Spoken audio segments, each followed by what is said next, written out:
And another message for you, Gemini. Wow! So, opportunity knocks yan. Grabe, di ba? So, again, papasok na yung bagong taon, mga kapiksi. Ito na, magsisimula ng kumatok yung mga bagong opportunities na pwede nyong samantalahin para ngayong bagong taon, guys, no? Yung mga opportunity na napalampas nyo ngayon 2024, baka pwede nyo silang isabuhay ulit or pag-aralan ulit for 2025. Baka meron kayong mga goals or target na hindi na-achieve. Guys, sa 2024, pwede nyo ulit silang buhayin sa 2025.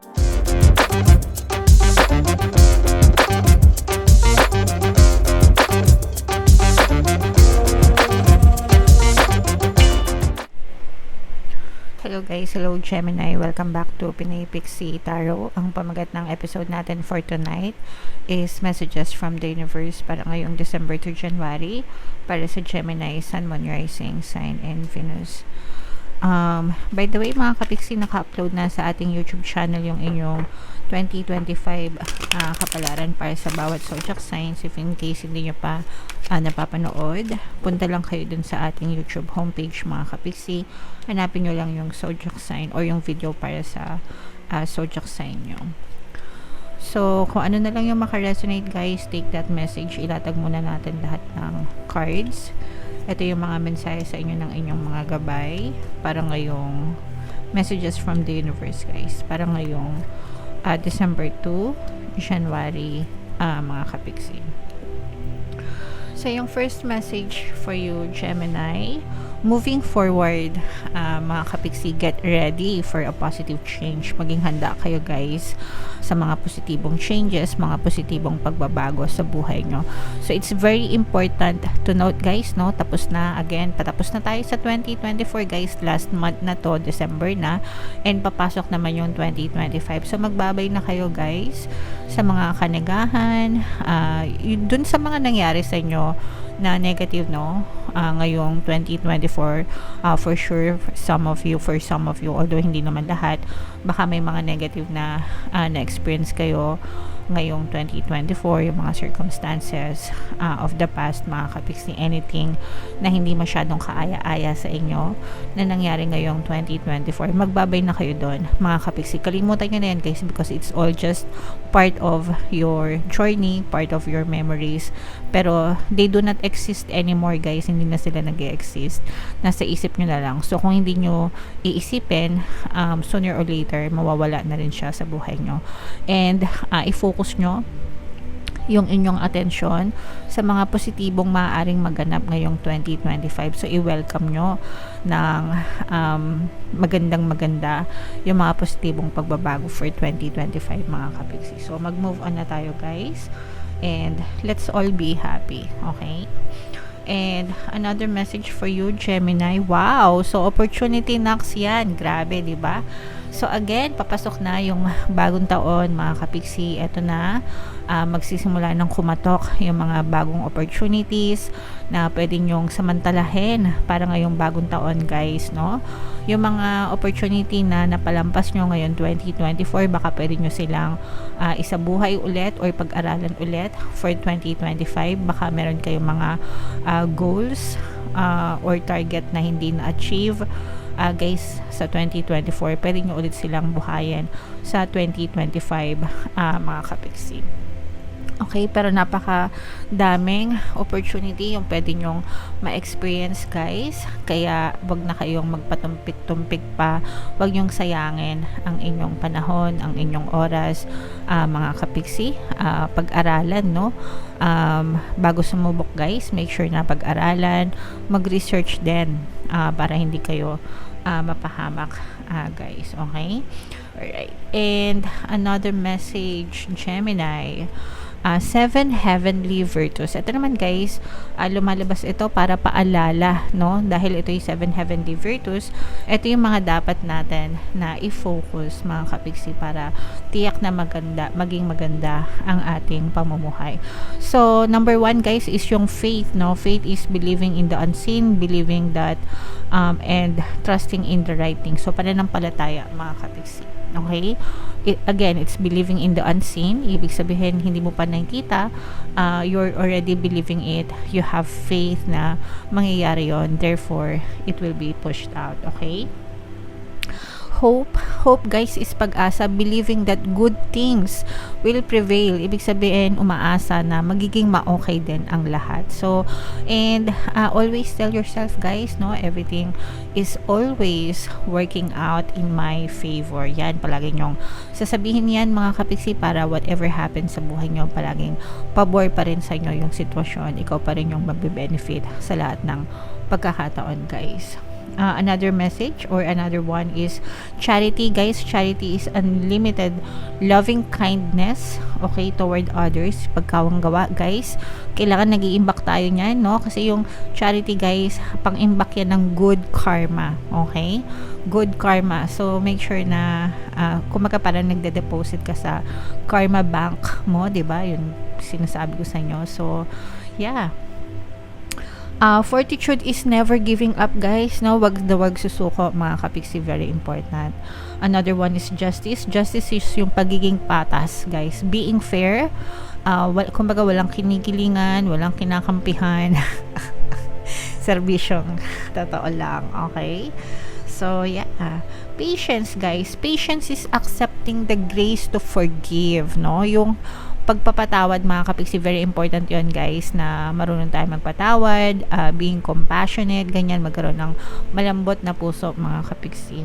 And temperance is practicing self-control and moderation, no? Yun, pagkakaroon ng balanse sa lahat ng bagay, importante yon mga kapiksi. So reminder yan guys, yan yung isa buhay nyo mga kapiksi, para talaga maging maganda yung takbo ng pamumuhay nyo. Alright? So another message, Gemini, this is independence guys, no? Self-reliance. Wag matakot magsolo, wag matakot tumayo sa sarili nyong mga paa. Again guys, there are pros and cons to being independent, pero mas marami pa rin syempre yung pros mga kapiksi, kasi kapag natuto ka na maging independent, nasanay ka na mga kapiksi, kakayanin mo kahit ikaw lang mag-isa, maging strong ka. Yeah, so yeah. And most of the people na independent guys, talaga nagsasucceed yan sa buhay nila, kasi they know na yung failure nila and yung success nila nakadepende lang sa kanila. So go for it guys, no? For some of you guys, maaari kayo nagkakaroon ng enlightenment, spiritual growth, spiritual awakening mga kapiksi. Although hindi naman lahat guys, no? Pero this is something na hindi naman nakakatakot guys, kasi we are all spiritual beings trapped in a human form guys, no? Pero lahat tayo may we are all spiritual beings again, and meron tayong mga spiritual senses. Yung iba lang mas malakas talaga yung mga spiritual senses nila. But there's nothing to be afraid of guys, hindi naman yan nakakatakot. Kung gusto nyo i-enhance, kung gusto nyo practicein, kung gusto nyo pa siyang mas lalong mapanalig, okay lang, mag-research kayo. Kung ayaw nyo naman, deadmahin nyo, okay lang din mga kapiksi. It's your life, kayo yung responsible dyan. So kayo pa rin yung masusunod mga kapiksi. And then pick your battles wisely mga kapiksi. Yung mga kinakasangkutan yung sitwasyon, in short, no? Alam nyo naman yan kung positive yung mga sitwasyon or negative, kung may mga magagandang idudulot sa inyo or negative yung idudulot sa inyo. Syempre, pag mga negative yung idudulot sa inyo, wag nyo nang pagbuhusan ng energy, wag nyo nang sayangin yung energy nyo doon. Ika nga, wag na kayo magpa-stress, diba? Wag nyo nang pasakitin yung ulo nyo. Guys, always focus lang dun sa positive, dun sa matututo ka or may matutulungan ka, 'di ba? Dapat alam niyo 'yun, dapat alam nyo kung saan nyo ginagamit yung energy nyo, binubuhos yung energy nyo mga kapiksi. Doon tayo palagi sa positive guys, wag sa negative, okay? So, eto guys, i-mind nyo na to sa comment section. Mind independence, mind opportunities, mind positive changes, spiritual awakening, yan. So, i-mind nyo na yan guys sa comment section, and comment down below if naka-resonate kayo. Tingnan natin, additional na mensahe sa inyo mga kapiksi. Shuffle natin tong cards. Habang sinashuffle ko to guys, panoorin nyo muna yung video natin regarding sa ating paano mag-manifest ng abundance video course. Kapiksi, sawa ka na ba sa mga struggles at hirap sa buhay mo? Masipag ka ba at masikap sa buhay ngunit hindi ka pa rin umaasenso? Ilang beses ka na bang nag-attempt mag-negosyo at mag-invest pero palagi ka pa rin nalulugi? Sa pagkakataon na ito ay maaaring may subconscious beliefs ka na nagiging balakid sa iyong pag-unlad at pagyaman. Introducing, paano mag-manifest ng abundance video course. Dito ay matututunan mo ma-overcome ang mga balakid mo para tuluyan ka ng umunlad, umasenso, sumagana, maging matagumpay, successful at maswerte sa iyong kabuhayan, pera, trabaho, negosyo sa labi at kaperahan ng bonggang-bongga. Dali, mag-send na ng email sa pinoypixie@gmail.com at simulan na ang iyong pagyaman ngayon. Alright, so sa lahat ng gusto mag-avail ng course guys, meron tayong promo, no? Christmas promo, holiday season. Guys, una, magbibigay ako ng 15% discount, napakalaking discount mga kapiksi. Plus, meron pa kayong free 3-in-1 pampaswerte sa Bliminal, sa pampaswerte sa buhay, sa pera at saka sa love life. Napakagandang combo niyang promo na yan guys, kaya mag-avail na kayo. And meron din tayong bagong course, paano mawala ang third party at magkaroon ng harmonious na relationship. Last sale na natin para dyan sa course na yan guys, 20% discount until December 31, kaya mag-avail na kayo, sayang yung discount mga kapiksi. So, ito guys, napakagandang message nito. These are like affirmations for yourself. Magic guys. Magic is manifestation. Okay? So, basahin natin. Hindi ko alam kung nababasa nyo. I embrace my transformation. I courageously let go of the past. So, yan yung sinasabi natin kanina dito pa lang sa unang-unang card, no? Moving forward, diba? Get ready for a positive change. So, yung transformation, yan yung positive change. So, yakapin nyo itong mga magagandang transformation na to, magagandang pagbabago na to. And sabi ko nga, diba kanina, i-let go nyo na yung mga past na nangyari sa inyo, yung mga negative na nangyari sa inyo ngayong 2024. Kasi, that's the only way mga kapiksi para hindi kayo, para ma-welcome nyo ng maluwag sa buhay nyo yung mga positibong pagbabago kapag ka nilet go nyo yung mga negative circumstance at saka yung mga negative emotions sa puso nyo. Kasi yung mga negative emotions guys, diba, sabi ko nga yan, yung mga nagiging balakid sa buhay nyo. Kaya importante talaga na nilelet go yan, mga kapiksi. The magic of nature is in me. I am brilliant and I am blessed. O, diba? Ang syala, guys. Totoo namang pinagpapala kayo mga kapiksino. Kaya always, always, always be grateful guys sa lahat ng mga blessings na natatamasan nyo sa buhay nyo. Again, kahit pa ulit-ulit ako dito, hindi ako magsasawang sabihin sa inyo mga kapiksi, paalalahanan kayo, no matter how big, no matter how small, always be grateful sa lahat ng mga blessings na natatamasan nyo sa buhay.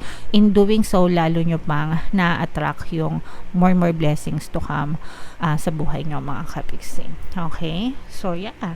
Comment down below, no? I-mind-mind nyo na yung mga blessings sa buhay nyo, mga pagbabago. Grabe. I-mind-mind nyo na yan, guys. And comment down below if naka-resonate kayo, guys.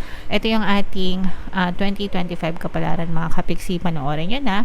And ito naman yung ating success stories ng paano mag-manifest ng abundance video course. Click here to subscribe guys. Ito yung ating 2025 pampaswerte sa Bliminals. Thank you for liking, sharing, and subscribing. See you next time. I love you all mga kapiksi. Have a nice day. Bye-bye.